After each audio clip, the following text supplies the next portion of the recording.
Gildas qui va nous dire dans ces conditions comment on se comporte, comment on fait pour que cela n'ait pas d'impact négatif sur notre décision ou notre comportement après. Alors donc, je peux vous dire que vous êtes ici dans un cadre où nous allons échanger, nous allons causer, nous allons discuter, vous allez poser des questions. Et il le fait chaque fois, c'est extraordinaire parce que à chaque fois qu'il a une séance de coaching comme ça, il sort toujours un document. Moi-même, je me demande comment il fait. Il sort toujours un document qui nous permet donc, même si on rentre chez nous à la maison, on pourra toujours se référer au document. Donc, nous allons parler également donc, de lancement de la victoire sur nos peurs, ce livre que vous avez ici. Est-ce que vous êtes là? Déclaration 69. Que les vertus du pouvoir du pardon prennent possession de moi.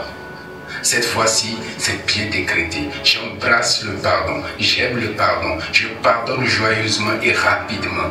Ô source infinie de pardon et d'amour, prends place en moi et dirige-moi à travers l'exercice délicat du pardon. La source de création à la base de ma conception ne cesse de m'offrir une nouvelle chance face aux échecs temporaires. Alors je pardonne. Je constate que c'est merveilleux de vivre dans le paradis du pardon et de l'émerveillement.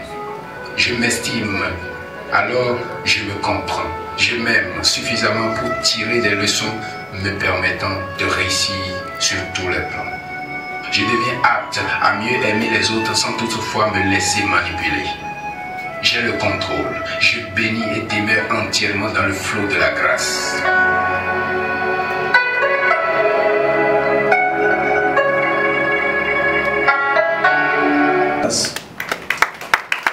Par ces mots qui nous permettent de, à un moment donné de la vie, avoir le courage d'affronter les difficultés, les choses qui nous arrivent souvent dans la vie. Et ces paroles positives dans notre vie a forcément un impact. Je me souviens bien, lorsque nous lançons donc ce livre, beaucoup ont témoigné. Lorsque nous avons les paroles négatives, chaque fois nous disons « j'ai ceci », on l'a toujours. Donc à travers ce livre, nous avons appris à être positifs. Nous avons appris à être toujours, malgré que nous sommes peut-être dans des moments de difficulté, mais nous pensons positif. Aujourd'hui, nous allons parler de la victoire sur la peur. La victoire sur la peur. Libérez-vous de vos peurs. Est-ce que des gens ici ont déjà vécu des choses ou se mettent dans des situations où ils ont peur? Est-ce qu'il y en a? Vous avez fait ça une fois? Oui. Et vous avez eu peur? D'accord. Tout ce que nous faisons ici, c'est coordonné par un cabinet. Un cabinet que dirige M. Gildas Tomcoin. Mais qu'est-ce que nous faisons dans le cabinet? Quelles sont les offres de ce cabinet? Je vais inviter un jeune, puisque nous sommes en train de faire la promotion de l'excellence. On appelle Abou Madi. Lui, il viendra vous parler donc de ce cabinet. Je voudrais qu'on puisse le versionner très fort. Madi, comment tu vas? Super bien. Alors on va l'écouter attentivement avant d'inviter donc le coach Gildas. Merci beaucoup. Et une fois encore, bonsoir à tout le monde. Soyez on parle de la victoire sur nos peurs. Et j'avoue que naturellement, j'ai un peu la traque de vous voir parce que c'est ma première fois. Mais vous allez accepter avec confiance et il y en a. Bon, je disais tantôt merci beaucoup pour avoir effectué le déplacement et que nos agendas soient très chargés. Et déjà c'est une victoire sur mon crime. Parce que j'ai invité certaines personnes qui me disent oh non, moi je n'ai peur de rien. J'ai dit bon, si vous n'avez peur de rien, c'est un cabinet qui a pour vocation d'accompagner, de coacher, de former pour l'excellence. Et comme l'indique le cycle du nom, excellence. Et quand nous parlons d'excellence, ce n'est pas un vain mot. Il n'y a pas d'à peu près. Soit vous êtes excellent ou vous êtes médiocre. Donc il n'y a pas de juste milieu pour dire on tend vers l'excellence, mais vraiment, c'est quoi l'excellence? C'est le niveau, on a l'habitude de dire le sommet du parfait. On ne va pas parler du parfait, mais de jour en jour, nous travaillons à atteindre cette excellence. Donc, ECB, Excellence Consulting, je le disais tantôt, c'est une commission d'accompagner d'autres personnes. Ce sont donc dans le besoin vraiment de caresser l'excellence, de parfaire sa vie, d'atteindre un accomplissement de sa personne. Donc, à y aller. Le chemin est long, c'est difficile. Sinon, c'est un défi d'atteindre l'excellence. Une chose déjà est de prendre conscience qu'on veut vraiment réussir à atteindre cette excellence pour y aller. Donc, nous sommes donnés cette mission, quoique je ne dirais pas difficile, mais c'est un chemin parsemé de défis, de challenges. Nous faisons notre petit bonhomme de chemin et grâce à vous, je suis sûr que nous allons y arriver. D'accord, merci. Alors, qu'est-ce que nous faisons concrètement pour accompagner chaque personne à atteindre cette excellence? Déjà, nous avons nos formations. Nos formations qui sont aussi bien à titre payant que gratuit. Et comme formation gratuite, nous avons notre Excellence Meeting. C'est une conférence que nous avons, nos conférences, et comme celle-là que nous avons baptisée Excellence Meeting. C'est un rassemblement toujours. Vous allez, j'espère que vous ne serez pas dépassé par le mot excellence, parce que l'excellence, nous devons le créer tout le temps, parce que nous aspirons à l'excellence. Donc, nous parlons de formation. Donc, à travers nos formations gratuites, nous avons plusieurs types de formations gratuites, comme celle-là, Excellence Meeting. Nous avons les formations gratuites que nous dispensons également à l'intérieur des entreprises. Donc, à l'occasion des CODI, à l'occasion de quelques réunions, nous intervenons toujours en abordant des thèmes spécifiques au management, au leadership, au développement personnel et professionnel. Nous avons également des plateformes pour nous permettre d'informer et de former par la même occasion. Comme plateforme, nous avons notre page et notre chaîne YouTube. Et nous voulons, parce que nous sommes à l'ère du numérique, et il faut digitaliser tout ce que nous faisons. Raison pour laquelle nous avons, en dehors de notre chaîne YouTube, nous avons notre blog Vie d'excellence, où nous avons plusieurs types de formations également, des podcasts, des vidéos et une panoplie d'offres à vous proposer. Nous avons également notre site web sur lequel vous pouvez faire un tour pour vraiment avoir de petites astuces, de petits outils qui vont vous accompagner au quotidien à vraiment travailler votre personnalité, j'y arrive, et vraiment développer votre carrière, votre personnalité. Bon, en dehors des formations gratuites, parce que vous savez, le gratuit, nous ne faisons pas que du gratuit, nous faisons du payant.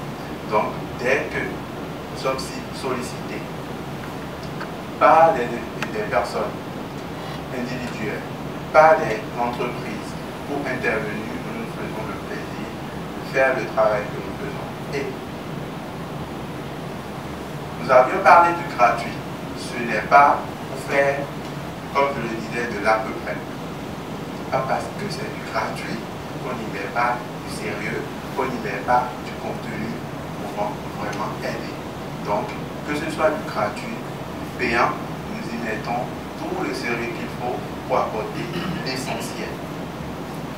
En dehors de nos formations, nous avons des ouvrages, aussi bien physiques que audio. Les livres que le coach Chidas par la bénédiction du livre et écrit au quotidien parce qu'il aime le faire. Écrit. Donc il nous dit souvent je suis au laboratoire. C'est pour concocter de livres qui vont vraiment permettre d'atteindre cette excellence. En dehors des livres, nous avons plusieurs autres types d'accompagnement que nous offrons. Donc, je parlais tantôt de notre site web, de notre blog, de notre chaîne YouTube. Par rapport au blog, nous avons un programme. Nous avons concocté des programmes. Des programmes qui sont dénommés Vie l'excellence. Parce que c'est un processus. On ne se lève pas du jour au lendemain pour atteindre l'excellence. Il faut travailler. Travailler sur sa propre personne, travailler sur ses activités, son entourage pour vraiment y arriver. Donc, le programme Vie l'excellence, nous en avons baptisé Vie l'excellence 1.0, où nous devons faire la cure des croyances limitantes. Parce que nous vivons dans un environnement où il y a tellement de commentaires. Par exemple, nous décidons d'embrasser un projet, vite fait, avant même d'ouvrir la bouche, on nous dissuade déjà que ça ne va pas aboutir. Donc toutes ces croyances, nous devons vraiment nous en débarrasser afin vraiment de parfaire notre personnalité. En dehors du programme Vie l'excellence 1.0, nous avons le programme Vie l'excellence 1.1, où là, nous parlons de constitution personnelle. Nous parlons de constitution personnelle parce que vous n'êtes pas sans savoir que pour un État, notre Bénin, à nous tous, est guidé par une constitution. Donc c'est l'ensemble des dispositions, des règles, des lois qui vont vraiment permettre d'atteindre un développement certain. Donc, nous respectons les lois de notre pays, mais est-ce que nous, personnellement, nous avons des principes, des valeurs qui sont propres à nous, qui vont vraiment nous permettre d'atteindre cette excellence que nous disons? Parce que je disais, c'est un travail. On ne se lève pas du jour au lendemain pour être excellent. C'est un processus. Et pour y arriver, vraiment, nous devons avoir notre Bible, notre constitution. Qu'est-ce que je dois faire? Que me faut-il faire vraiment pour y arriver? C'est très important. Raison pour laquelle nous n'avons pas sauté des étapes. Il faut déjà nous débarrasser des croyances limitantes, étant donné on peut se focaliser. Si on ne s'en débarrasse pas, on peut se focaliser dessus et dicter ses propres lois en fonction des croyances que nous croyons en temps normal auquel on peut se fier. Donc vraiment, il faut faire le toilettage, une reprogrammation personnelle de sa tête, de son esprit, de son corps, s'en débarrasser vraiment pour maintenant parler de sa propre constitution. Et dans ce processus d'atteinte de l'excellence, il y a ce qu'on appelle l'autodiscipline. Et pour s'autodiscipliner, je suis convaincu que c'est à base de ces principes, de ces lois que nous pourrons éditer nous-mêmes, que nous pourrons y arriver. Donc, en gros, c'est ce que nous proposons pour accompagner. Et votre présence ici ce soir dénote de l'attachement que vous portez à notre endroit et nous comptons beaucoup sur vous, vraiment, sur vous pour y arriver. Donc, je vous merci pour votre présence encore une fois. Et merci et bonne suite à vous. Est-ce qu'on peut le dire? Je ne savais pas que vous avez aussi peur dans votre vie. Je ne savais pas. Donc tout le monde a au moins eu la peur une seule fois dans sa vie, au moins. C'est ça, non? Alors j'ai appris tout à l'heure, dans ce document que je vous montre, que lorsque nous avons peur, nous détruisons notre chance. Nous nous empêchons d'agir intelligemment. Mais au lieu de s'arrêter là, toute personne que nous rencontrons, on lui transmet les ondes destructrices, voilà, de la peur. Et puis, qu'est-ce qui se passe? On détruit la chance de la personne aussi. C'est ce qui se passe. Donc, voilà un peu le circuit. Alors, comment vaincre la peur? Nous avons lu également dans un livre, L'école des affaires, où vous le connaissez, tout le monde connaît Robert Kiyosaki. Il disait dans le chapitre 7, valeur numéro 5, pour ceux qui ont le livre, nous devons surmonter notre peur. Je vais vous inviter ce monsieur qui, en quelques années, a déjà formé plus de 5000 jeunes dans les entreprises, que ce soit Move, MTN, Vital Finance, dans les ONG internationales. On l'a déjà sollicité à coacher, à former, à donner des orientations. Et cet après-midi, il est là pour vous parler donc de comment on peut vaincre la peur, de comment on peut décoder tout ce qui peut constituer des choses qui vont nous amener à avoir peur. On l'appelle Gildas Tonka. C'est un monsieur. Vous êtes pressé? Bon, d'accord, il n'a qu'à venir. Alors, c'est le coach Gildas que je vous demande de mentionner encore.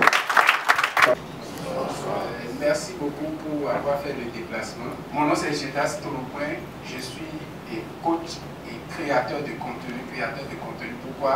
À cause de ces petits trucs-là que nous créons chaque jour pour pouvoir vous aider. Je ne suis pas le seul. On a le coach. Appelez-moi Gildas, c'est mieux. Comme ça, la communication va mieux. Parce qu'on ne va pas placer quelqu'un au-dessus de quelqu'un. Donc nous sommes tous dans les challenges pour pouvoir tendre vers l'excellence, parce que c'est ce que nous visons, n'est-ce pas? Tout le monde peut être excellent. Et le défi pour nous, c'est est-ce que nous sommes prêts à faire le travail qu'il faut pour pouvoir être excellent? Généralement, on le dit, mais quand il s'agit de passer à l'action, on ne passe pas à l'action parce que passer à l'action, c'est dur. Passer à l'action, c'est dur. Les bonnes intentions, tout le monde en a. Ou bien. Mais passer à l'action, c'est dur. Et l'une des causes pour ne pas passer à l'action peut être nos peurs. Tout, il faut absolument avoir la victoire sur nos peurs. Et la première définition sur laquelle je suis tombé dans cette recherche, dans cette quête de solutionnement de la peur, c'est un peu ça. Peut-être on viendra sur la définition, mais je vous la dis en même temps. La peur, c'est de la foi mal placée. Ni plus ni moins. La peur aussi, c'est de la foi, mais c'est un peu tourné à l'envers. Vous voyez un peu? Donc c'est un peu comme on doit lire le PowerPoint de cette manière et puis on tourne ça à l'envers. C'est de la foi mal placée.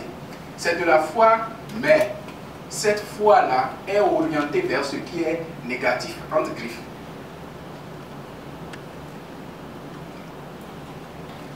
Il y a plusieurs autres, il y a des musulmans ici, il y a des chrétiens, d'autres formes de religion, de partisans qui sont là.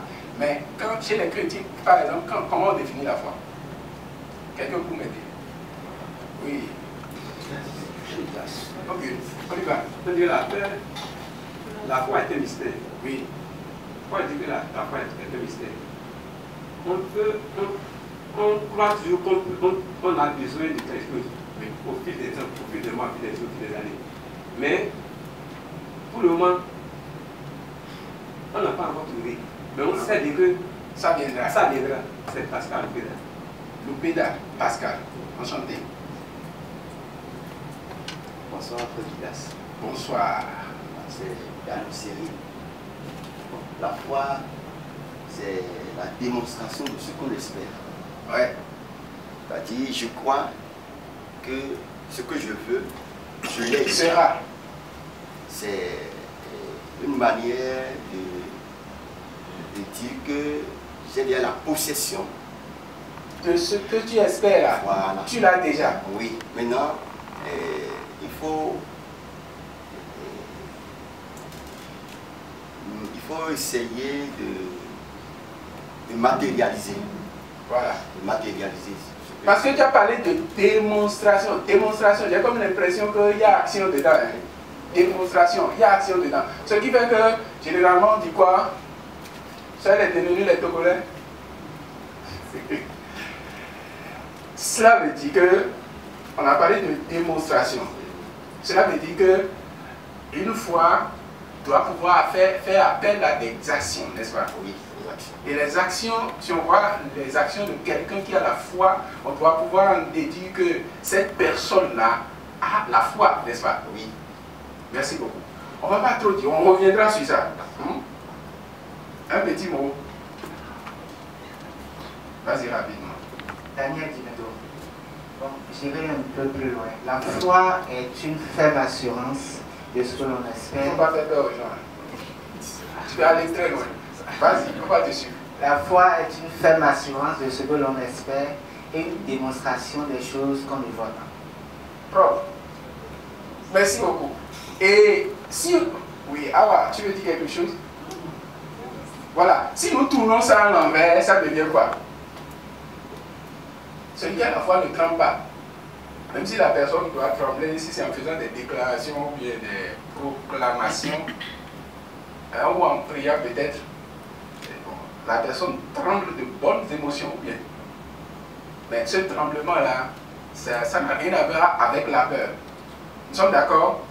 Donc, je disais tantôt que si nous tournons cette foi-là à l'envers, cela veut dire tout simplement que si ce sont les objectifs qui reçoivent notre foi, ou bien Dieu qui reçoive notre foi, si la peur s'installe et que la peur, c'est de la foi tournée à l'envers, cela veut dire tout simplement que notre foi va aller chez le contraire de ce que nous voulons, si c'est nos objectifs. Du contraire de Dieu, si vous voulez. Est-ce que vous voyez un peu? Du coup, si j'ai peur de faire un accident et que mon objectif stratégique, c'est de me sentir bien dans ma peau et d'être heureux. Vous savez que tout le monde a objectif, j'achète voiture, je vais si je me marie, je fais des enfants, patati patata. Se sentir bien dans sa peau et être heureux. Est-ce que ça dépasse ça? Tout là, tout ce que vous allez faire, vous ramenez, vous allez voir que le lien, si c'est indirect ou indirect, ça revient toujours à ça. Mais lorsque je commence par avoir peur, par exemple, de faire un accident, et que la sécurité, le fait d'aller, de revenir en sécurité, est lié à mon objectif stratégique, cela veut dire que je vais obtenir exactement le contraire de la sécurité. Est-ce que vous comprenez? Ce n'est pas de la magie, hein, et ce n'est pas de la sorcellerie. C'est vrai que généralement en Afrique, les gens, c'est rare que les gens meurent d'une mort naturelle ou bien. Si c'est pas ça, la dame qui l'a bouffé. Il doit y avoir un sorcier quelque part qui l'a bouffé, quoi. C'est toujours comme ça.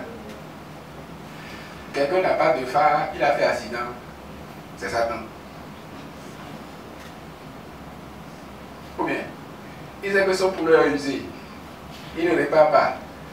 S'il est un homme de foi, une femme de foi, il va tendre la main et dire que je ne veux pas dire, vous savez déjà, que le poulet n'a qu'à rester comme ça et aller et revenir. Oh, le gars sait qu'il doit faire entretien de la voiture. Il ne fait pas. Ça vous dit quelque chose? Tout ça, ça vous dit quelque chose? Donc vous voyez le type de foi qu'on a généralement. Voilà. Première chose, la peur dans toutes ces dimensions. Il y a plusieurs types de peur. Et nous n'avons pas parlé très tôt là de la peur de la mort ou des autres peurs, mais de façon empirique, de façon générale, comment on peut scinder les peurs, les différentes peurs. Et première chose, un avertissement, c'est d'utiliser la peur comme le carburant et non comme la boue dans le moteur. Si la foi, telle que vous l'avez définie tout à l'heure, vous permet d'avancer dans vos objectifs, d'être excellent, cela veut dire tout simplement que cette peur-là, cette foi, on peut la comparer au carburant pour un véhicule. Mais si cette peur est tournée à l'envers, on peut par exemple la prendre comme la boue. Donc imaginez que le matin avant de démarrer votre voiture, là, vous prenez un peu de boue, vous mélangez de l'eau dedans, puis vous mettez ça dans le moteur. Qu'est-ce qui va se passer? Peut-être que ça va démarrer, mais avant de sortir de votre garage, là, quelque chose va se passer. Et ce quelque chose qui se passe, c'est que la voiture, là, ça peut devenir irrécupérable, ou bien? C'est bien ça. Première chose, la peur comme un système d'alerte. Donc, quand on parle de peur, on voit généralement le côté négatif. Alors que la peur, elle est nécessaire pour le bien-être de l'homme. Si par exemple, tu veux traverser la voie et qu'il n'y a pas une certaine peur qui t'amène à traverser prudemment la voie, même quand tu vois la voiture filer à grande vitesse, là, tu vas rester là, comme les fous. Comme lui, il a perdu toute notion de peur, il ne sent rien, il est là. Le véhicule peut le croyer, il s'en fout.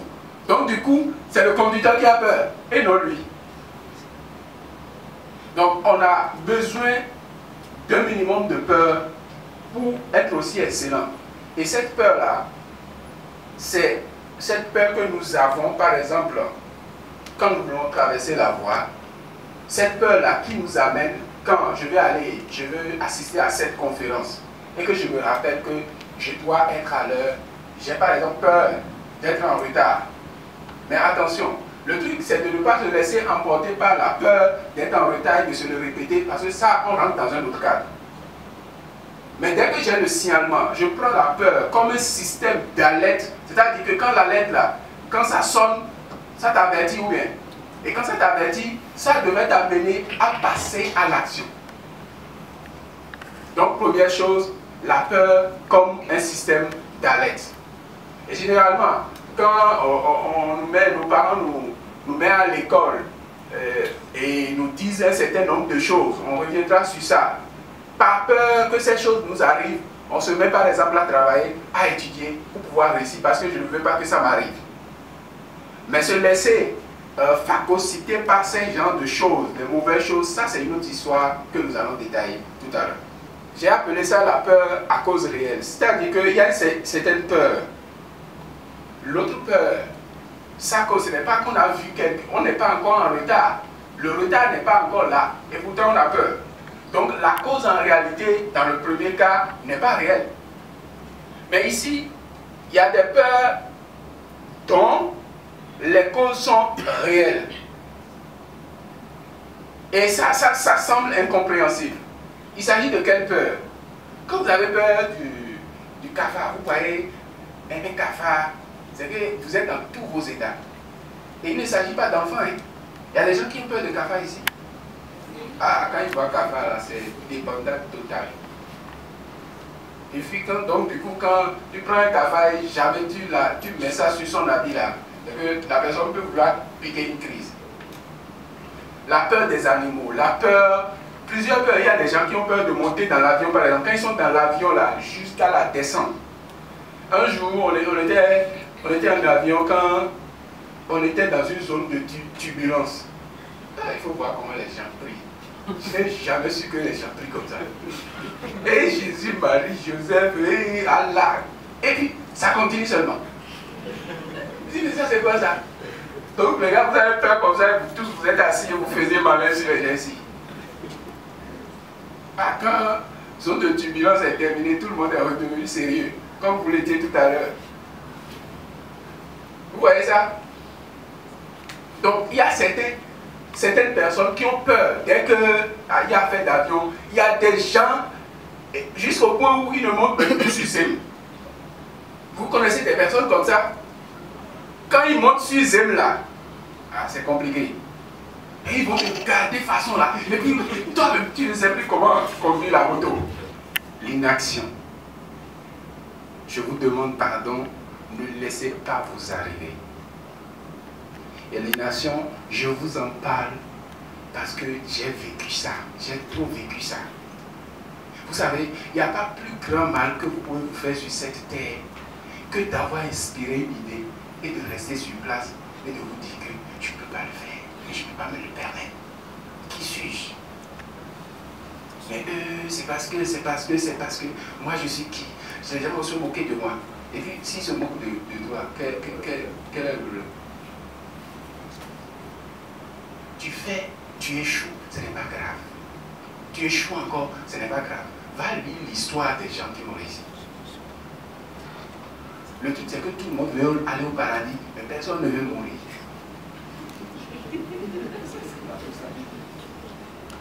L'inaction. Il y a quelqu'un qui a dit que si vous laissez ça passer une seule fois, ça peut devenir une habitude. Agissez, même si c'est à titre symbolique. Vous avez une idée, vous avez inspiré cette idée, ce n'est pas un hasard. Si c'est venu dans votre tête, hein? Plus de, combien? Pour le monde entier, c'est 10 milliards, hein? Combien? C'est vous qui avez l'idée là. Et puis vous restez là, vous tournez ça depuis des années. L'inaction ne fait que renforcer la peur, par exemple, d'entreprendre. La peur de passer à la vitesse supérieure. La peur de démissionner, par exemple. Tout à l'heure, des gens vont partager leurs expériences avec vous. Et déjà, je profite pour vous présenter mes excuses pour Luc Dansou, qui devait être là, mais qui à la dernière minute, il a fait prévu, il devait voyager de nouveau. Il était en voyage, il était en Asie, il est revenu, et puis il a voyagé de nouveau. Et ça aussi, on peut essayer de reposer, on va éviter que la personne ne on fait comment? On avance, on s'en fout, on avance. L'objectif c'était quoi? C'était de transformer la vie des gens. Est-ce que l'objectif a changé? L'inaction. Ne laissez pas ça vous arriver. Vous avez une idée, passez à l'action. Vous voulez écrire un livre? Pardon, hein. Quand j'ai écrit mon premier livre, quelqu'un a lu et m'a dit, mais Gildas, vraiment, ton livre là, il a des fautes, il y a des coquilles. Qu'est-ce que... J'ai dit, d'accord, est-ce que vous pouvez m'aider à lire et à corriger les fautes? Il a dit, oui, pas de problème. Moi, si tu écris les livres, tu m'envoies, je te lis ça. Depuis des années, il n'y a pas lieu seul livre pour moi.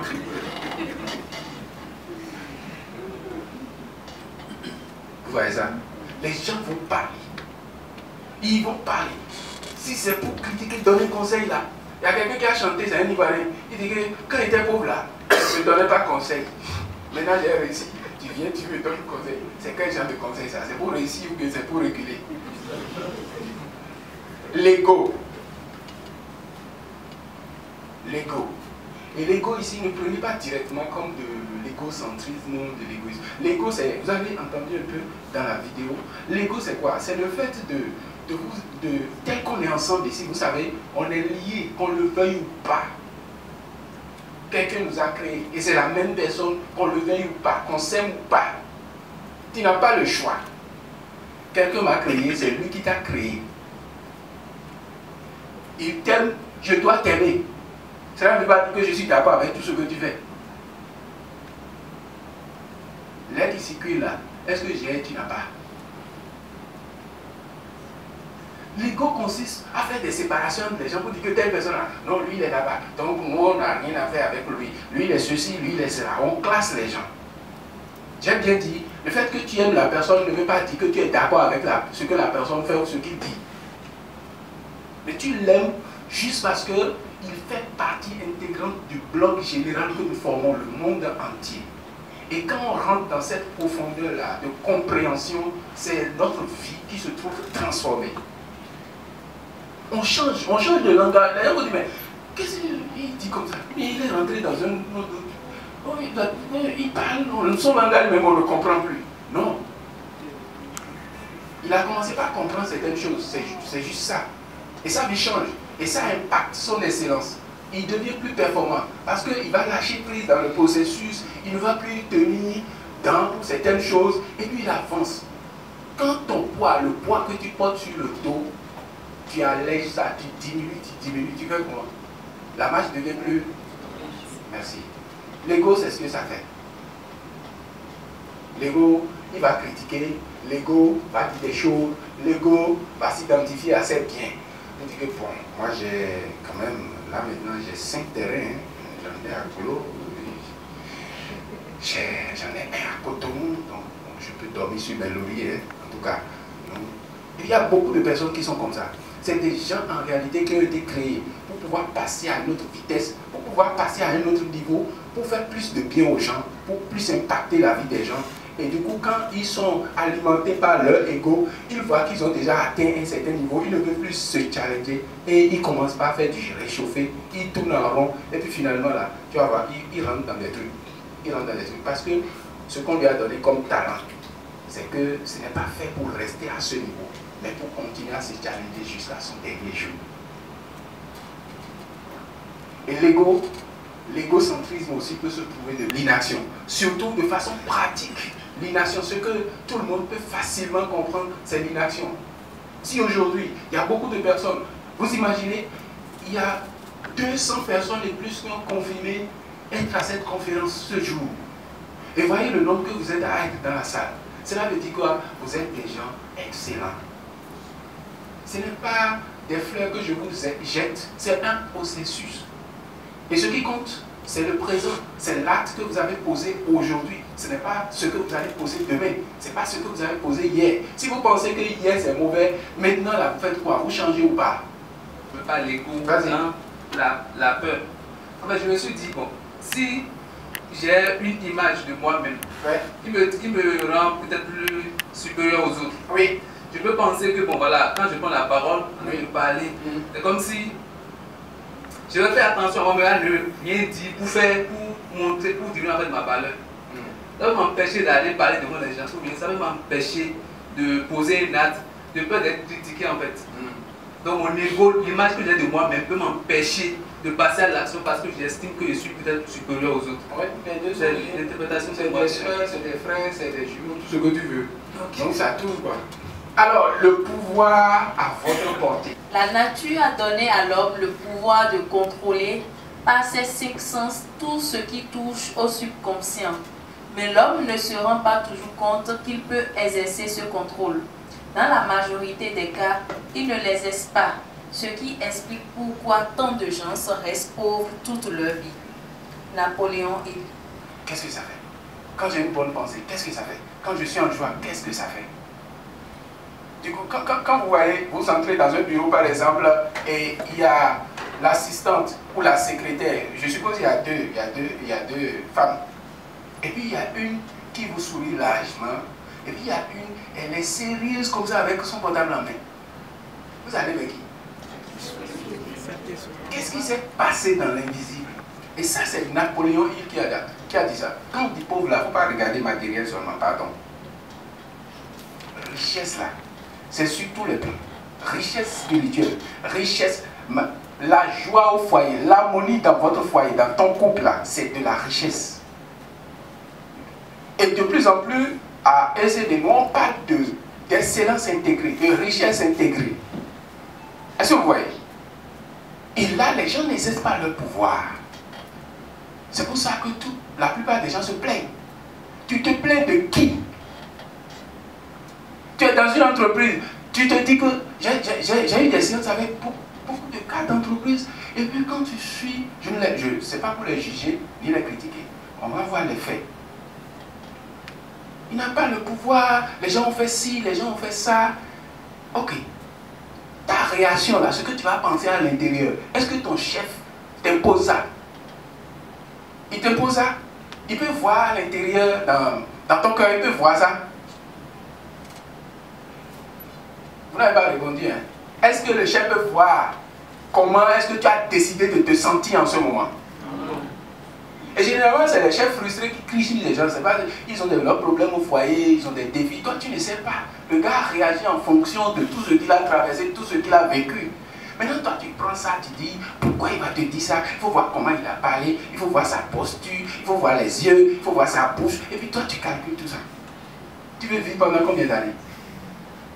Alors, le pouvoir, nous ne l'utilisons pas. Nous avons laissé le pouvoir de notre esprit dans les mains de quelqu'un d'autre, dans les mains des événements, dans les mains des circonstances. Et du coup, tout le monde se plaint. Je prends l'exemple de la situation économique au Bénin actuellement. Elle est vraie. C'est un fait, n'est-ce pas? C'est un peu chaud sur tout le monde. Moi-même, c'est chaud sur moi. Hein? Et tu déclares autre chose carrément. Maintenant, les gens vont penser que tu restes dans une chambre, tu déclares, tu ne passes pas à l'action. Ça, c'est autre chose, ça. Quand tu commences par dire des choses que toi tu veux, ou bien te focaliser sur ce que tu veux, il y a quelque chose qui se passe. Il y a des réactions dans notre corps. Tu vas inspirer des idées. Du coup, tu es là, une idée te vient. Qu'est-ce que tu fais? Est-ce que par hasard, l'idée n'est pas la solution? C'est juste ça. Et après, puisque tu te dis, tu penses des choses qui ont rapport avec tes objectifs, l'excellence que tu veux, tu vas inspirer des idées et après, tu as la capacité pour passer à l'action. Tu obtiens les résultats, c'est juste ça, ni plus ni moins. Maintenant, bon, la plupart d'entre nous ont décidé de laisser leur esprit dans les mains de quelqu'un d'autre. Du coup, son patron, c'est lui qui a le pouvoir sur ton esprit et il te manipule. Et puis tu souffres pour rien du tout de son usine. Quand on parle de subconscient, en réalité, vous devez maîtriser ces choses. Surtout les temps qu'on traverse actuellement. Ça va être plus chaud. Hein? Vous devez comprendre ces choses et savoir quel est le mécanisme de fonctionnement de l'homme et savoir là où vous allez agir, quel outil, quelle stratégie vous allez utiliser pour tenir le coup, pour avoir la vie que vous souhaitez si tant. Alors, comment est-ce que vous pouvez prendre le contrôle de votre subconscient? J'ai fait un tableau pour vous expliquer un peu quel est le mécanisme de fonctionnement de votre organisme. Quand vous avez une idée ou quand vous voulez atteindre un résultat, vous voulez l'excellence par exemple, quel est le processus? Comment ça peut se passer? On peut aller et il sourit. Tu n'as pas encore compris. Là, c'est le désir sexuel. Hein? Tu dis que tu veux, tu mets le désir sexuel là. Mais je comprends bien. Ce que je mets dans sexualité, c'est bien ça. Et je me suis inspiré de Napoléon Hill. Réfléchissez, devenir riche. Vous voyez? Donc c'est sur cet angle-là que nous allons voir ça ici. Mais en réalité, Aristide, tu vois, le gars là, à la fin, même s'il ne doit pas chercher femme, ou il doit chercher la femme, c'est que ce qui est sûr là, comme il est animé par ça, l'objectif il atteint ça. Vous savez pourquoi généralement les gens atteignent leurs objectifs? C'est que si la fille là, elle-même là, elle n'a pas le contrôle de son esprit, on n'a pas besoin d'écrire pour faire ça. Hein. Le gars n'est pas direct, parce que le gars est concentré sur ça depuis matin. Il ne prie pas, mais il fait plus que prière. C'est que c'est profond ce que je dis. Vous ne pouvez pas imaginer. Chaque seconde, il pense à la fille. Et il imagine des choses. Comment, dans quel restaurant, dans quelle buvette ils vont aller, et comment sera le rendez-vous, comment il va faire des bises, comment il va lui serrer la main, comment...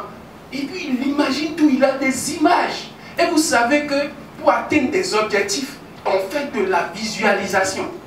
Ou bien, le gars fait plus que ça. C'est qu'il ferme les yeux, il voit l'image claire comme ça. C'est que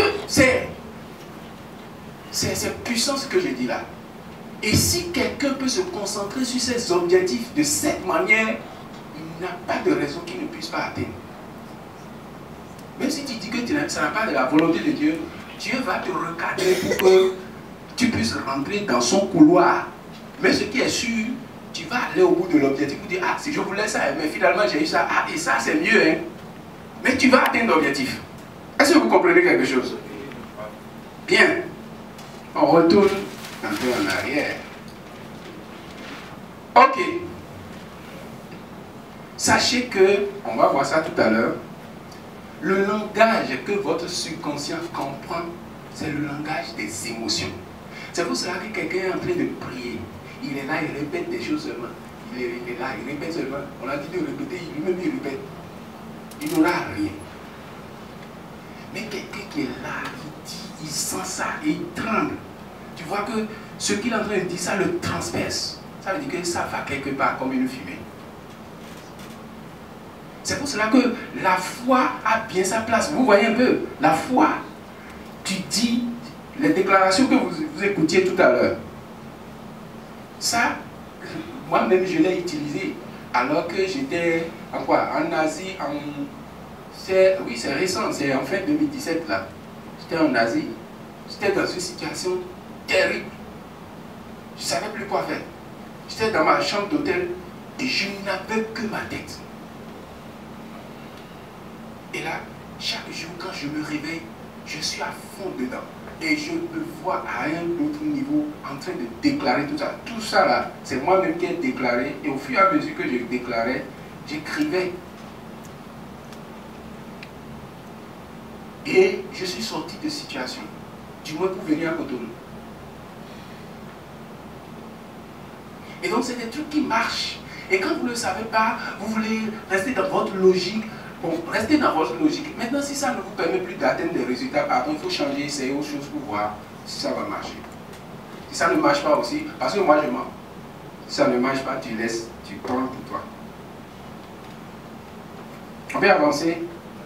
Et donc le langage que notre subconscient comprend, c'est le langage des émotions. Vous allez dire, mais quand tu parles de subconscient là, c'est quoi? Ok, permettez que nous voyons ça rapidement.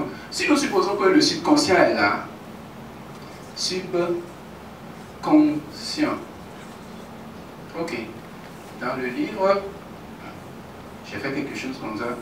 Désolé, c'est pas bien dessiné. Voilà, votre subconscient. Ici, on peut mettre le monde physique. D'accord? Le monde physique ici. Et le monde physique dont je vous parle, c'est ce qu'on se voit, ou bien. Et notre mental aussi peut faire partie du monde physique, parce que notre mental fonctionne en fonction de nos expériences, de ce que nous avons vu. On réfléchit rapidement, on fait nos calculs, on dit que ça ne peut pas se passer comme ça. Maintenant, Alain, si quelqu'un veut agir sur la base de la foi, est-ce que souvent il agit selon la logique des gens? Bien. Merci.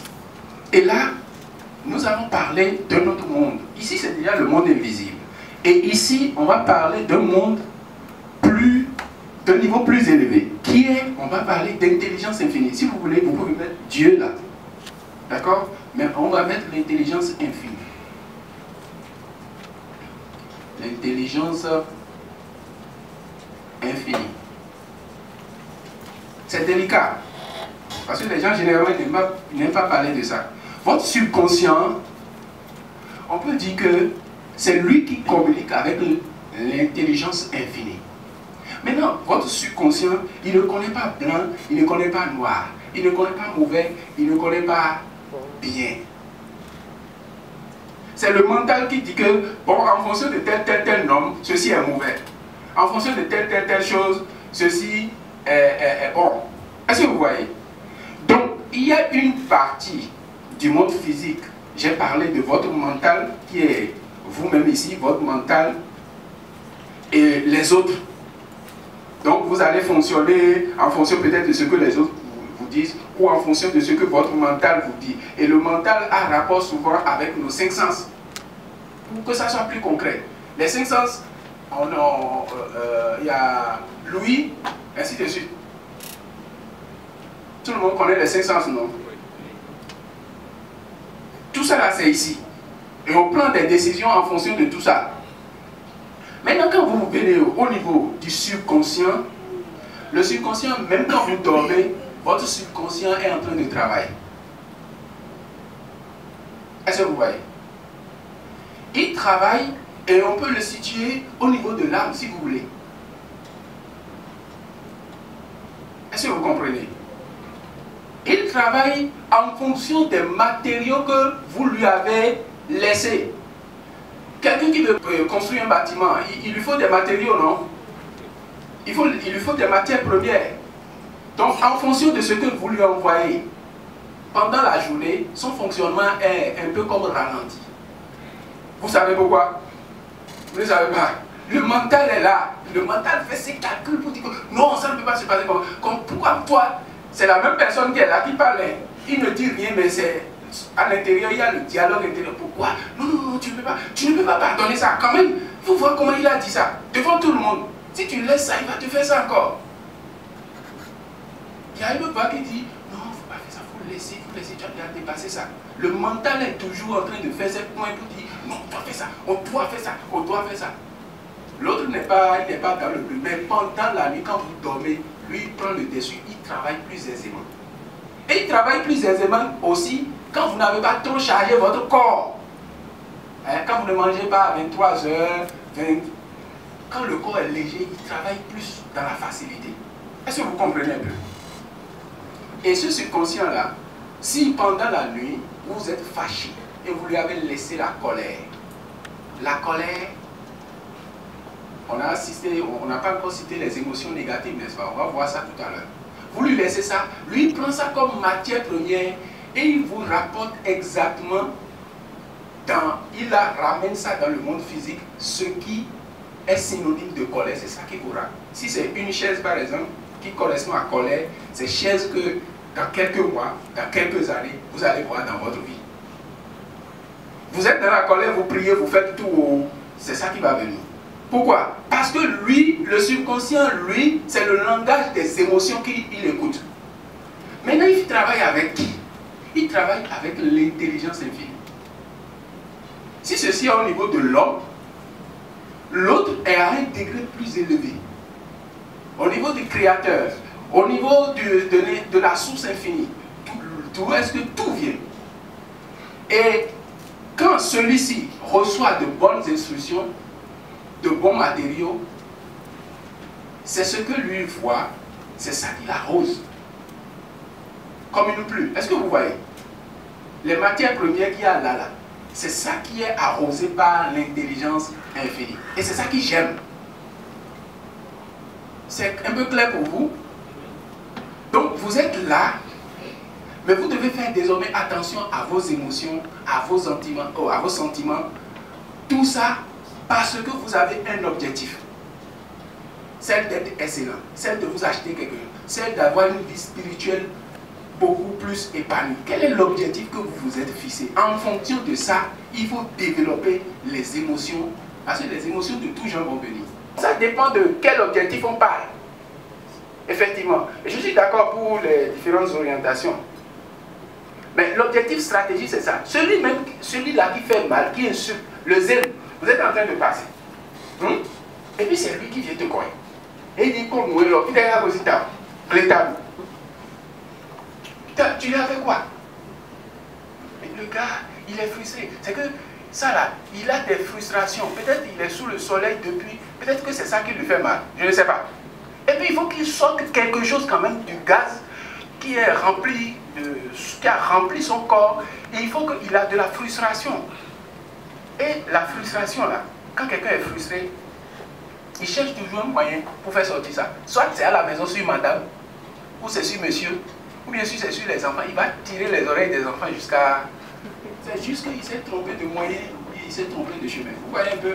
Donc c'est ça en réalité. Celui qui veut tuer, peut-être qu'il pense que celui-là, il dérange son évolution. Donc s'il élimine là, il sera heureux. Vous voyez un peu? Mais là, c'est quoi cette affaire? Il faut tuer l'autre pour être heureux. Il n'atteint pas l'objectif. C'est ça, non? Il n'atteint pas l'objectif. Et ici, si la personne n'avait pas le contrôle et il a utilisé les moyens qu'il doit utiliser, il va absolument atteindre son objectif, n'est-ce pas? Et l'objectif, il faut plutôt le ramener à l'objectif stratégique de tout le monde, qui est d'être heureux, qui est que dans ce cas-là, son objectif n'est pas atteint.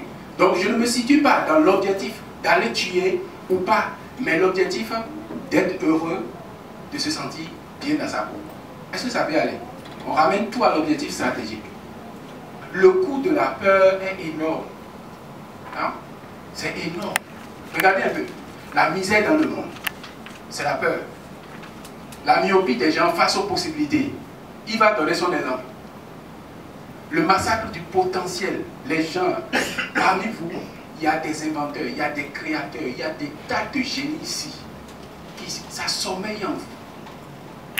Il y a des idées. Vous voyez, ce livre-là, il suffit tout simplement que je me dise, après il va l'écrire. Et puis c'est parti pour toujours. Hein. Et puis quand quelqu'un de vous va écrire, là, tu vas dire, oh, ça c'est mon idée, ça. Où est-ce qu'il a appris ça même? Ah, on t'a donné, tu ne l'as pas fait. Maintenant, on fait comment? On donne ça à quelqu'un d'autre. Parce que quand tu fais, les autres, ils trouvent leur solution dedans.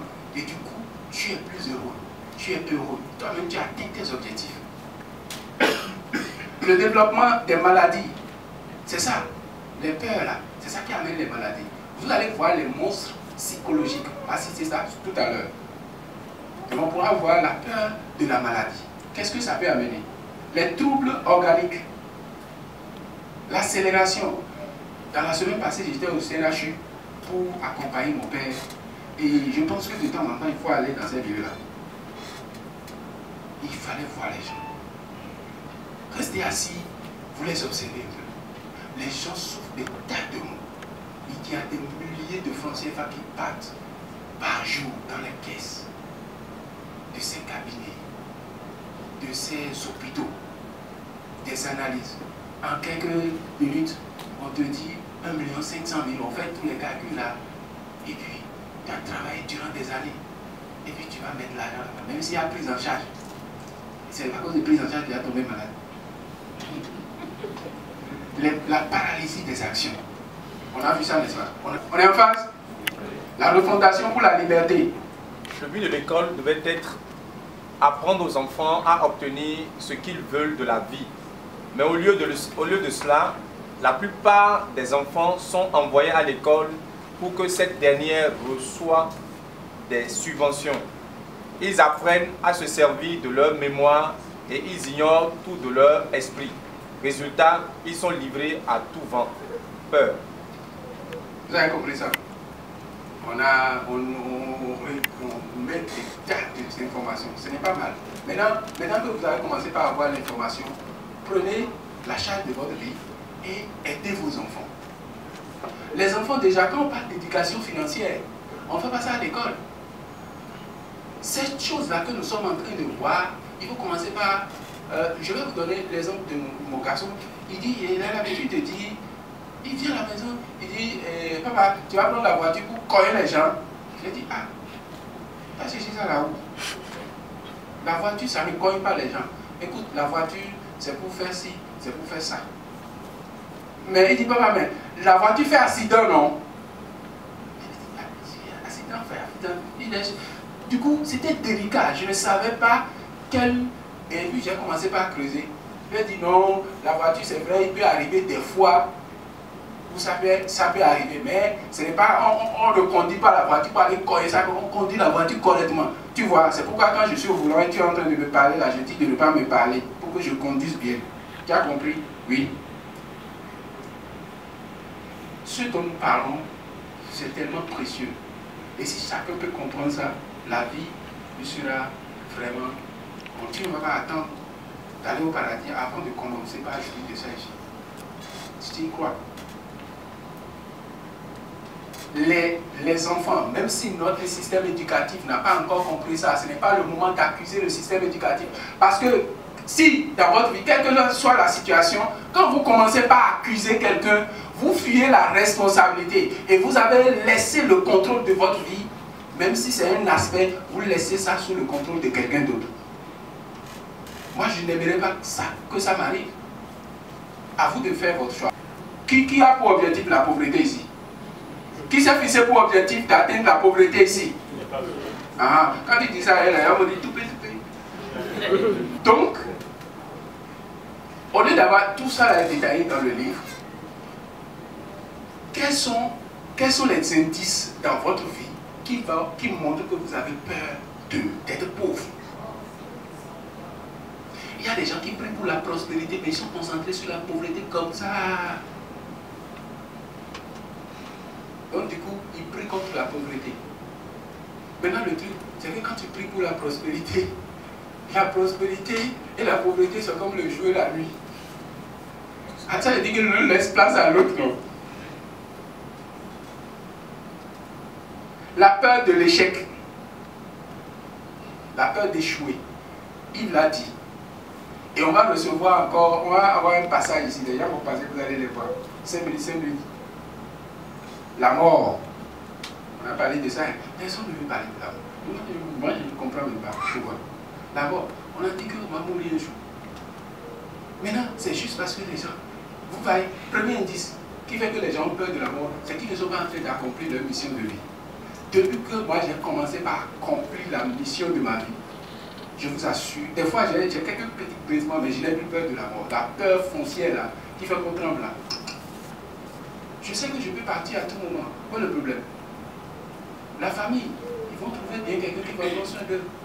Je pose des pas tant que je suis là. Mais de toute façon, j'ai toujours imaginé la fin de ma vie comme un vieux de 90 ans, un jeune de 90 ans, étant en train d'écrire un livre qui est là, et à la fin de sa vie, qui voit l'ange qui vient lui dire, Judas, on y va, tu es prêt? Il dit, on y va. J'ai toujours vu ça comme ça. À vous de faire votre choix. Hein. Si vous voulez tomber malade avant de partir, souffrir, ça c'est votre problème. Il faut faire le bon choix. Esprit nous montre que on a ce pouvoir-là. Il y a quelqu'un, je ne sais pas, pour les chrétiens, moi je trouve beaucoup d'exemples là-bas, parce que je comprends mieux les choses là-bas. Est-ce que vous voyez? Il y a quelqu'un qui est allé jusqu'à dire, il veut mourir, il dit Dieu, il me donner 15 ans en plus. Il a compris. Il a compris, hein? Il a compris ce que nous sommes en train d'expliquer ici là. Il a compris qu'il était capable et que c'était possible. Si toi tu ne crois pas, tu vas. Est-ce que vous comprenez un peu? Donc il ne sert à rien de voir quelqu'un mourir, la voiture a écrasé quelqu'un, tu es là, tu trembles. Si tu ne peux pas regarder, il faut passer ton chemin. Vachement, n'envoyez pas WhatsApp, on t'a forcé à lire ça, on t'a forcé à voir la vidéo. Il faut supprimer. Tu ne peux pas voir, que tu ne peux pas voir, tu te concentres sur les choses que tu veux et tu décris ce que tu veux pour ta vie. Je veux mourir de telle manière. Tu penses à la mort peut te faire peur, tu dis, ah, en tout cas, moi je me vois dans mon fauteuil, je suis en bonne santé comme ça. Mes cheveux sont blanches comme ça. Je suis vieux et puis je suis parti doucement comme ça et j'ai retrouvé une autre vie. Et c'est une vie lumineuse où tout est bon, c'est magnifique. Vous savez ce qui se passe? Quand tu commences par faire ça et penser ça, te focaliser sur ça, parler de ça, c'est que ça t'arrive. Ce qui se passe, c'est que tu reçois même la force pour passer les chemins, rencontrer les gens, participer à des conférences. L'amour. L'amour. La peur de perdre l'objet de l'amour. L'amour. Les gens ont peur de la séparation. Résultat, ils se séparent. Je ne dis pas que tous ceux qui sont se séparés là, c'est la peur. Mais en grande partie, il y a ça dedans. Ah, vraiment cette jolie dame là, tu vois comment elle est belle. Et puis un jour comme ça, je vais mourir, je vais la laisser. Ou bien quelqu'un va me l'arracher. Les gens ne disent pas, des idées bizarres comme ça traversent l'esprit des gens. Et ils sont là, ils sont assis sur ça comme des œufs. Ils couvrent ça bien. Ok, ça ne vous est jamais arrivé. Il y a un gars beau comme ça. Est-ce qu'il n'est pas en train de chercher des vidéos? Il n'a jamais cherché de femme. Hein. Dehors. Est-ce qu'il vraiment, de toute façon, il fait là, et puis il est toujours bien habillé. Si tu veux, il est toujours choco, comme tu veux. Et tu as peur.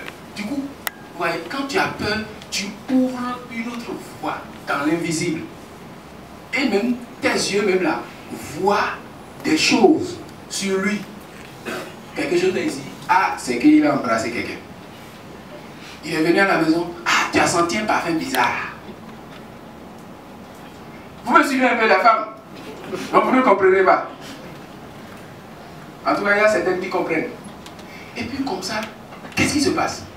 Tu commences, ton langage par rapport à ton homme change. Hein? Tu commences par, peut-être tu lui fais des bisous quand il rentre. Et le bisou là, c'est de toute façon. Maintenant, tu as diminué et la douceur. Ok. Et puis le gars même là, lui-même il a l'habitude de recevoir, il a senti que, ah, mais qu'est-ce qui se passe? Et puis après, comme tu ruminais ça, les pensées, hein? D'abord les pensées, les paroles et puis les actes. Donc, elle a commencé par dire ça. Et puis, pourquoi tu fais ça? Tu as l'habitude de rentrer, maintenant on ne comprend plus rien. Ah, mais qu'est-ce qui se passe, chérie? Il dit non, moi je comprends, mais il dit ah bon? Et puis il a voulu te moraliser, maintenant ça n'a pas marché. Et puis quand il veut rentrer, il commence par réfléchir. Ah, si je rentre maintenant, vraiment ça va être chaud sur moi.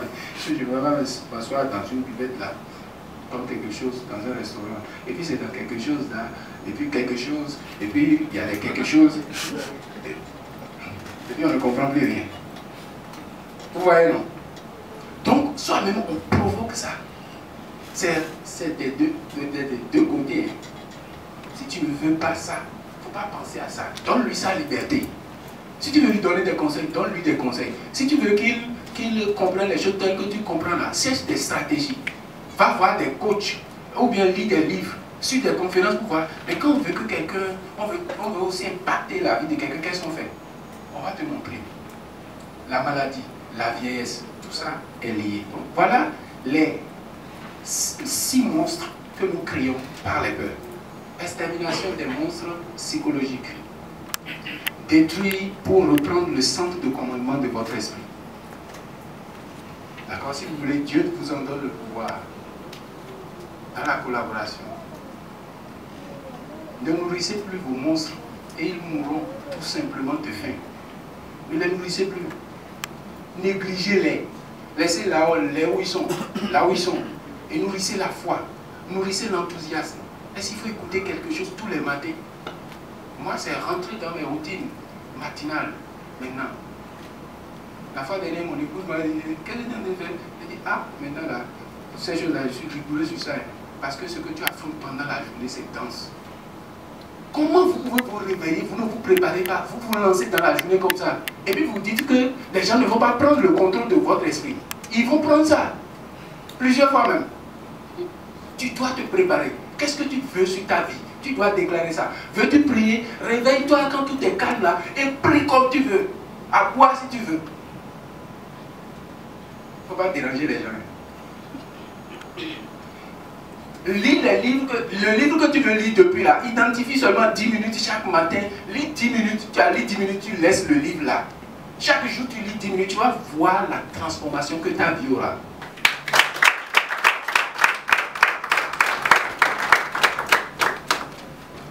Merci Gildas. Bonsoir chers amis. Je suis Awa Touré. Je suis cadre dans une institution de la place. Je voudrais partager une petite expérience avec vous. J'étais dans une structure, j'ai fait près de 10 ans là-bas. Il y avait beaucoup de stress, beaucoup de frustration. Je ne me sentais pas à l'aise. J'étais consciente que ce n'était pas ma place. Il fallait que j'aille de l'avant, il fallait que je bouge. J'ai pris une décision un jour, c'est celle de changer d'entreprise. Je me suis mise à chercher. J'ai trouvé une autre structure qui était une toute nouvelle structure. J'ai pris le temps de réfléchir pour voir si je reste là où je suis, qu'est-ce que je gagne, qu'est-ce que je perds. Là où je vais, c'est vrai qu'il y a une bonne part d'inconnu. Je ne sais pas vraiment ce qui m'attend. Je ne sais pas tout ce que j'aurai à gagner. J'ai juste une idée de ce que j'aurai à gagner en termes de salaire. Mais en termes de promotion, je ne sais pas ce qui m'attend. J'ai fait la part des choses. Et j'ai dit, bon, je vais sauter le pas. J'ai rédigé ma lettre de démission. J'ai un mentor qui m'a dit, il faut que tu informes ton up, ton N+1, ta hiérarchie directe. Sinon, si cette personne la prenait après, ce ne serait pas bien. Ça va donner l'impression que vous êtes ensemble, mais que tu lui caches des choses. Bon, je me suis dit, ben, c'est ma vie, j'en fais ce que je veux, pourquoi je dois lui en parler? Mais après, je me suis dit, bon, je vais quand même l'informer. Et je l'ai informé. Et la hiérarchie me dit, mon patron direct me dit, tu es sûr de là où tu vas? C'est une nouvelle entreprise, hein. Elle ne va pas fermer. Elle m'a déballé tout sauf du bon. Elle a dit tout ce qu'elle devait me dire pour que je dise, ah, je préfère rester là où je suis. Mais moi, j'avais une conviction. Je voulais partir.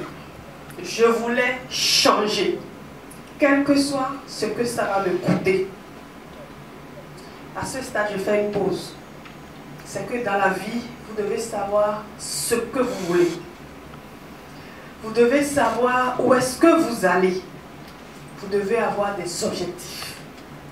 Et je vous le garantis, rien n'est gratuit. Vous devez être prêt à payer le prix pour ce que vous voulez. Ce qui a un prix a de la valeur. Mais ce qui est gratuit n'a aucune valeur. Donc, j'ai pris ma lettre de démission, j'ai déposé. 30 minutes au plus, j'ai fini, je suis revenue. Dès que je suis revenue, elle appelle mes collègues, elle dit, oh venez, vraiment cette femme elle est courageuse, hein? Elle vient de déposer sa démission, elle a un nouvel emploi, vraiment elle est courageuse, vous êtes là, vous dormez, il faut qu'on fasse comme elle. La leçon, vous devez savoir ce que vous voulez. Où est-ce que vous allez? Vous devez prendre vos responsabilités. Sinon, quelqu'un d'autre va conduire votre vie là où il veut.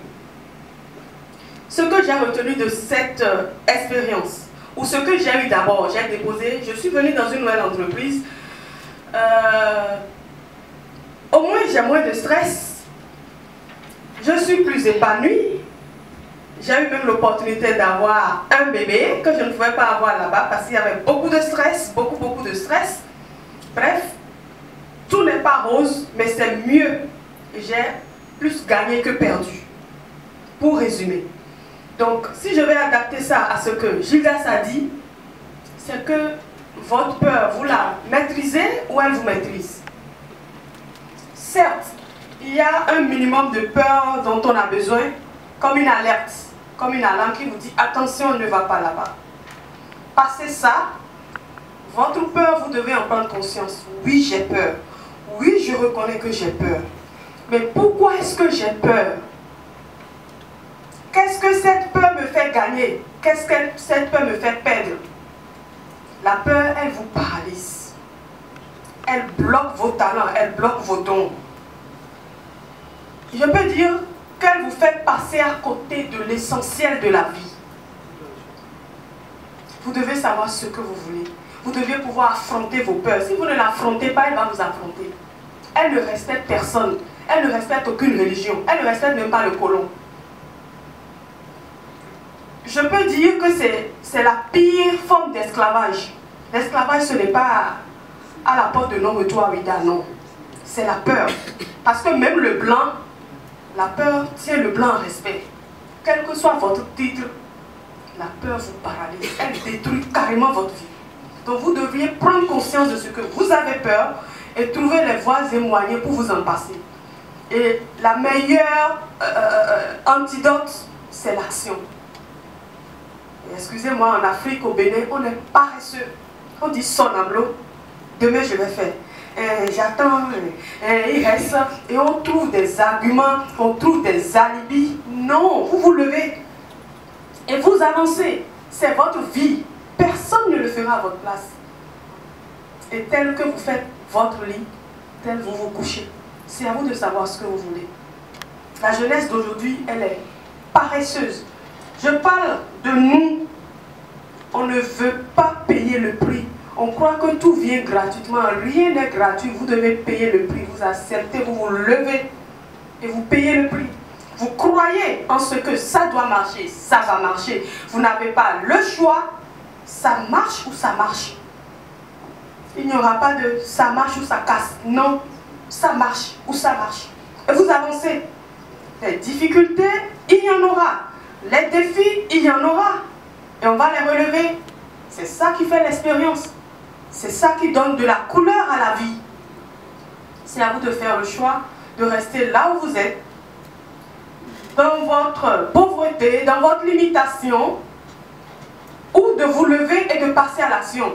Il n'y a qu'une fois que vous passez à l'action que vous pourriez savoir ce qu'il y a derrière. En fait, il n'y a rien dans l'inconnu, il n'y a que des merveilles. Vous ne pouvez pas accéder au vrai confort si vous ne traversez pas l'inconfort. Si vous n'êtes pas confortable là où vous êtes là, ça veut dire que devant il y a mieux. Mais avant d'aller là-bas, il faut accepter, traverser la véritable zone d'inconfort pour aller vers votre confort. Je vous remercie. Il y a beaucoup de choses à dire, on va revenir sur ça. Merci beaucoup. Awa. Bonsoir à tout le monde. Déjà, je peux dire qu'il y a une peur que j'affronte, que j'ai réussi à affronter là. Je n'imaginais pas garder un micro devant tout le monde comme ça pour parler. Toutes les fois où dans le passé, j'ai pris un téléphone, un micro comme ça, ma main tremblait comme ça. Ouais. Maintenant, ça va. Bon, maintenant, bravo, ça va. félicitations à toi. Bon, le processus est en cours. Il y a beaucoup de choses par rapport auxquelles je dois faire des pas. Je dois avouer que depuis que j'ai commencé à travailler avec GDS, j'ai pu affronter beaucoup de peurs. Déjà, en famille, en couple, j'ai constaté que j'ai laissé tout le pouvoir, tout ce que je pouvais faire, j'ai laissé mon mari me gérer du début jusqu'à la fin. C'est lui qui prenait toutes les décisions, c'est lui qui faisait tout. Je n'arrivais pas à pouvoir parler. C'est vrai qu'il arrivait des moments où je me révoltais et tout, mais ça ne réglait aucun problème. Alors, après quelques séances de coaching, j'avoue que j'ai pu calmement réussir à ramener le dialogue au sein de mon couple. C'est vrai qu'il y a quelques points sur lesquels on doit encore travailler, mais la dernière fois, j'ai eu à échanger avec ceux dont j'avais peur n'étaient pas réels. Ce n'était que des mirages. En fait, je me faisais des idées. Je me disais, mais si je fais ça maintenant, qu'est-ce que les gens vont penser de moi? Qu'est-ce que les gens vont dire? Les intéressés, les personnes qui sont directement liées au problème. Tes amis, tes parents. Voilà, mais qu'est-ce que toutes ces personnes-là vont dire? Quelle réponse est-ce que je vais leur donner après? Ils n'ont pas encore dit. Ils n'ont pas encore dit. Alors qu'en fait, c'est moi-même qui, dans ma tête, me forgeais tout cela. Je voulais préparer un peu les résultats auxquels je devrais avoir. Les résultats que tu ne voulais même pas. Tu imaginais ça? J'imaginais beaucoup de choses en fait. Donc j'avoue qu'aujourd'hui, j'ai beaucoup plus d'assurance. Ça ne sert à rien d'avance. Je travaillais dans un organisme international. Et il y a eu un problème directement concerné par rapport à la situation. La peur a fait que je n'ai pas eu la présence d'esprit de poser les bonnes actions. Et j'avoue, ça m'a amené dans le mur, comme on le dit. Après que je me suis rendu compte que si je n'avais pas eu peur, si j'avais su prendre mes responsabilités pour pouvoir mieux réfléchir et savoir comment gérer ce problème-là, en fait, le résultat a été que, par finir, j'ai dû quitter la structure. Tu as perdu ton emploi. J'ai perdu mon emploi. C'est la peur qui m'a fait perdre mon emploi. Si j'ai la peur de pouvoir aller vers ceux vers qui il fallait aller, de pouvoir poser le problème très clair. Merci beaucoup, Elina, pour le courage. Et vraiment, félicitations. Félicitations pour ta prise de parole en public également. Ça fait un autre cap que tu viens de traverser. Vous savez, dans la société, quand les adultes parlent, les enfants n'interviennent pas. Ils se taisent. C'est mauvais. Ça a été mon cas. Et à l'école, il y a des enseignants. Quand tu oses poser une question, on te bastonne parce que tu as posé juste une question. Ça fait que dans la société, dans une réunion, quand vous êtes tranquille là, vous êtes bon. Et j'étais bon comme ça. Parce que je ne parlais pas. Dans des séances, j'étais toujours comme ça. J'étais allé sur une formation, j'ai suivi une formation pastorale. À la fin, il faut que je tienne devant les fidèles. Mais comment faire? Vous voyez que c'est pas facile, non? J'étais là un jour quand Sidas m'a appelé, elle m'a parlé d'un programme, la prise de parole en public. J'ai dit, tiens, je suis partant. C'est de ça que je bénéficie là, parce que je suis devant vous et je parle, je m'exprime. Bravo. Le résultat est là et je tiens facilement.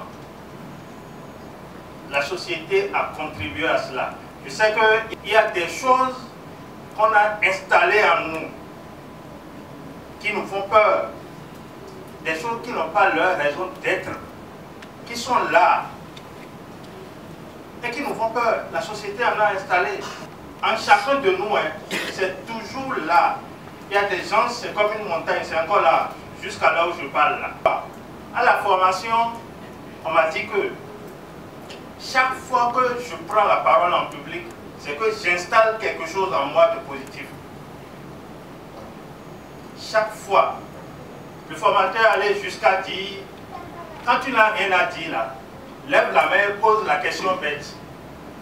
C'est une question que tu vas poser qui va faire rire tout le monde. Et c'est ça que je fais. Et ça fait que je tiens facilement. Quand je dis, c'était moi ma peur. Parler devant des gens. Parler dans une réunion. Expérience que je tiens à partager. Ça explique ta promotion. Je vous souffre ça, il était à la SPE, on a fait l'université ensemble. Et il a commencé à travailler à la SPE, puis après seulement, bon, il est allé en haut là-bas. Et puis finalement, bon, on s'est retrouvé encore dans les formations. Il s'est fait que j'ai été utile et là, il est là. Vous avez le résultat. Merci beaucoup. 3 petites histoires, d'accord? On y va très rapidement, oui. Où je me suis retrouvé face à la peur. Là, et le résultat qui s'en est suivi.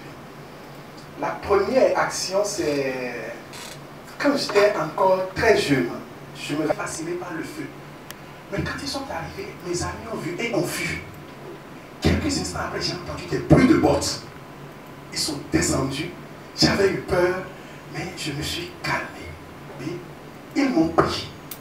Ils m'ont amené à leur base et il a fallu que mon papa arrive. Mais pourquoi je vous raconte cette histoire, la peur? Ils ont dit, quand on est arrivé, nous nous sommes rendus compte que ce n'était pas lui l'auteur du feu. Parce que son attitude a été une attitude paisible. J'avais à peine 13 ans. Oui, que face à la peur, il faut garder une certaine tranquillité. Un certain sens de la situation. C'était le premier témoignage.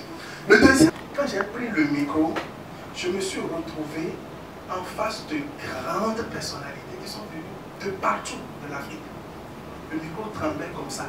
Je ne savais même, il y avait plus de... J'ai perdu toute logique. J'allais en haut, je venais en bas. J'allais à droite, je venais à gauche. Et c'était tout un mélange. Avant que je ne dépose le micro, je transpirais. Moi-même, j'avais honte. J'ai su que ça, c'était une honte terrible. Et qu'est-ce que j'ai fait? Quand je suis sorti de là, j'ai rencontré quelqu'un. Et je lui ai dit, il est évident que j'ai échoué. C'était ridicule mon intervention. Comment vous l'avez trouvé? Il m'a un peu encouragé. Mais depuis ce jour-là, je me suis dit qu'il va falloir que j'arrive à vaincre la peur de parler devant les gens. Et j'ai commencé à m'exercer. Et de plus en plus, je me rends compte que est important, plus je suis inspiré. La peur est partie. Merci pour le partage, Alain. On travaille ensemble depuis des années. Pour dire aux jeunes et aux entrepreneurs, aux cadres béninois d'aujourd'hui que le monde où on va nous ouvre tellement grand l'air. Si nous sommes bloqués dans notre tête, nous ne verrons pas ces opportunités et nous n'aurons pas, excusez l'expression, parce qu'en coaching, parfois on va tout droit au but. n'auront pas les couilles pour saisir ces opportunités. Autre chose ailleurs, ici.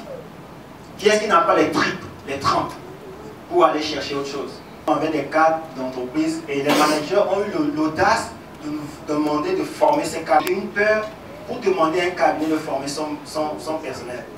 Si vous demandez de former du personnel, si vous ne faites pas attention, ces cadres peuvent devenir un challenge pour vous. Donc quand un manager demande de faire formation pour son personnel, c'est que le manager se met à son niveau de connaissance et qu'il doit continuer de progresser. Et ce n'est que ça qui va faire progresser son entreprise. Absolument. Et ce qu'on a dit à certains, je vais finir un peu là. Dans votre entreprise, votre manager a besoin que vous lui désobéissiez. Vous savez comment? En osant des choses, en prenant des initiatives, en cherchant des informations que lui-même il n'a pas, en venant avec des choses auxquelles il ne peut même pas penser. Vous n'avez pas besoin de lui montrer que vous le respectez. Vous avez besoin de faire progresser ses objectifs. Lorsque vous respectez trop les gens, vous leur nuisez. Vous ne produisez pas du résultat. Et ils n'ont pas besoin de vous. Mais si les gens être à l'endroit, c'est que vous nuisez à vous-même et vous ne progressez pas dans votre vie. On n'a pas besoin de ça. En tout cas, nous, GEDAS, moi, nous sommes dans un réseau international de formation et de coaching. Je représente le cabinet. Partenariat sur sa formation, sur son dossier, son offre avec son entreprise là-bas également bientôt. On fait ça au Bénin, à Cotonou. Voilà ce que nous voulons partager avec vous. Et ceux qui s'impatientent de... Non, chers messieurs, vous n'avez pas parti. Je vais partager ça avec vous, la prise de parole en public. On le fait à cercle fermé. Il y avait tous les gens qui sont en coaching. On appelait ça la prise de parole en public intelligente. C'est pour les cadres d'entreprise et les chefs d'entreprise. Ce que cela vous apporte. Pourquoi est-ce que les méthodes, les techniques que vous apprenez dans les livres, pourquoi est-ce que ça ne marche pas? Comment est-ce que moi j'ai fait? Il y a pas, si on doit parler de timidité classée, là, il n'y a pas celui-là qui peut passer devant. Comment est-ce que j'ai fait? On va vous dévoiler comment est-ce qu'on fait par exemple pour pouvoir remplir des fois nos salles jusqu'à 200 personnes. On l'a fait, il y a beaucoup de personnes pour participer à des formations passées qu'on a vu à faire avec mon équipe. Comment est-ce qu'on fait? Pour ceux qui veulent arriver des formations aussi, s'essayer, comment est-ce qu'on nous s'arrange pour pouvoir rassembler jusqu'à ce point-là et on les maintient en haleine. L'ingrédient est dit pour convertir le trac quand tu viens devant les gens et puis tu as le trac là. Comment est-ce qu'il faut convertir ça en énergie? On a parlé, les exemples que vous avez eus. Comment est-ce qu'on a pu faire pour transformer ces personnes-là jusqu'à ce point? Pour qu'ils affrontent leur peur. Réussir à désamorcer les défis. Lui, Martin a donné quelques exemples pour dire que celui qui se tait dans les réunions, c'est lui qui est bon. Comment on fait pour enlever cette croyance limitante là, finir avec ça? Et il y a une méthode là qu'on a développée avec son plan. La méthode, je l'ai appelée 2, c'est de n'importe quoi. D, 2C, 2J. Donner à César celui qui est à César et à Jésus ce qui est à Jésus. Comment on fait pour tenir devant les experts? Toi, tu n'es pas expert dans un domaine. On dit que c'est toi qui vas animer une formation ou c'est toi qui vas intervenir. Comment est-ce que tu fais pour pouvoir les rallier à ta cause? Comment on fait ça? Avec un plan inédit pour pouvoir passer à l'action. Et après, il y aura l'instant que nous appelons des lives, comme on va organiser. Tout le monde va prendre la parole et se challenger. Ça ne va pas être un atelier, on finit là. Et puis on est toujours dans cette heure. Voilà un peu ce qu'on voulait partager avec vous. Maintenant, à quel coût? Le coût de la formation, c'est 79 000 francs. C'est un CD composé de 3 audios plus un guide. Le guide du premier programme n'est pas encore sorti, mais quand vous achetez, on va vous livrer ça. Et le second programme, 1.1, le guide de la constitution personnelle, Majid l'a dit au début, comment avoir sa constitution personnelle, comment définir ses priorités des priorités, comment avoir ses valeurs, bâtir ses valeurs profondes. C'est là un guide plus un CD, au lieu de 29 livres, à 15 livres. Vous avez des coffrets de livres. Vidéo diapason de l'abondance que on jouait tout à l'heure là. Vous l'avez, le CD plus le livre, vous prenez ça à 10 000 francs. Le livre, la victoire sur vos peurs, c'est à 5 000 francs pour que tout le monde puisse absolument l'avoir. Voilà un peu ce qu'on voulait partager avec vous. Une question. nous allons comme ça rentrer dans les dédicaces. Merci pour votre attention.